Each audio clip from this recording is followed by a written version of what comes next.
UDF നേതൃത്വത്തിൽ life പദ്ധതിയെ പൊളിച്ചെഴുതാനുള്ള ശ്രമം നടക്കുന്നു. മുട്ടിൽ പഞ്ചായത്തിൽ ലൈഫ് മിഷന്റെ ഭാഗമായി ലഭിച്ച പണം ഉപയോഗിച്ച് എടുത്ത വീട് സന്നദ്ധ സംഘടന എടുത്തുകൊടുത്തത് എന്ന് വരുത്തി തീർക്കാനുള്ള ശ്രമമാണ് നടന്നത്.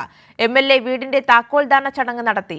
ലൈഫ് മിഷനിലൂടെ ലഭിച്ച പണം സന്നദ്ധ സംഘടന വാങ്ങിയതായി വീട്ടുകാർ പറയുന്നു. സമൂഹ മാധ്യമം വഴി ടി സിദ്ദിഖ് MLA ഇത് പ്രചരിപ്പിക്കുകയും ചെയ്തു. സർക്കാർ നടപ്പിലാക്കുന്ന ലൈഫ് പദ്ധതിയെ പൊളിച്ചെഴുതാനുള്ള ശ്രമത്തിലാണ് UDF. വയനാട് മുട്ടിൽ പഞ്ചായത്തിൽ ലൈഫ് പദ്ധതിയിൽ നടന്ന തട്ടിപ്പിനെ പഞ്ചായത്ത് പ്രസിഡന്റും ടി സിദ്ദിഖ് MLAയും ചേർന്ന് നടത്തിയ നാടകമാണ് പൊളിയുന്നത്. മുട്ടിൽ പഞ്ചായത്ത് 18-ാം വാർഡിൽ ലൈഫ് പദ്ധതിയുടെ പണം ഉപയോഗിച്ച് പണിത വീട് ബാംഗ്ലൂർ ആസ്ഥാനമാക്കി പ്രവർത്തിക്കുന്ന ഫാദർ ഡോക്ടർ ജോർജ് കണ്ണന്താനം CMFന്റെ പ്രൊജക്ട് ഷെൽട്ടർ നിർമ്മിച്ചു നൽകിയതാണെന്ന് വരുത്തി തീർക്കുകയാണ് ടി സിദ്ദിഖ് MLAയും.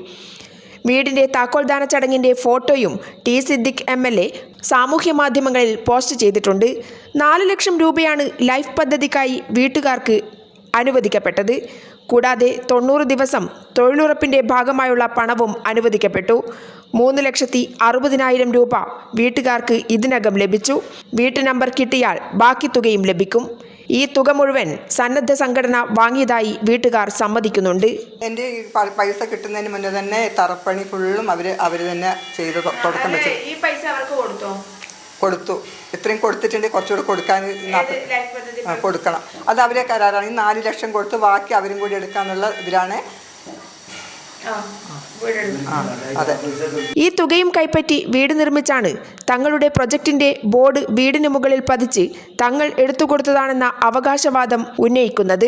താക്കോൽദാന ചടങ്ങും ഇതിന്റെ ഭാഗമായി നടത്തി. ലൈഫ് പദ്ധതിയിലൂടെയാണ് വീട് അനുവദിക്കപ്പെട്ടതെന്ന് അറിയാവുന്ന UDF പഞ്ചായത്ത് പ്രസിഡന്റ് ശ്രീദേവി ബാബുവും ചടങ്ങിൽ പങ്കെടുത്തു സംസാരിച്ചു എന്നുള്ളതാണ് മറ്റൊരു കാര്യം. ലൈഫ് പദ്ധതി പ്രകാരം 4 ലക്ഷം രൂപ ലഭിച്ച് എടുത്ത വീടാണ് ടി സിദ്ദിഖ് MLAയും പഞ്ചായത്ത് പ്രസിഡന്റും ചേർന്ന് സന്നദ്ധ സംഘടനയുടെ പേരിൽ ഉദ്ഘാടനം ചെയ്തിരിക്കുന്നത്. മുട്ടിൽ നിന്നും PV ജോഷില.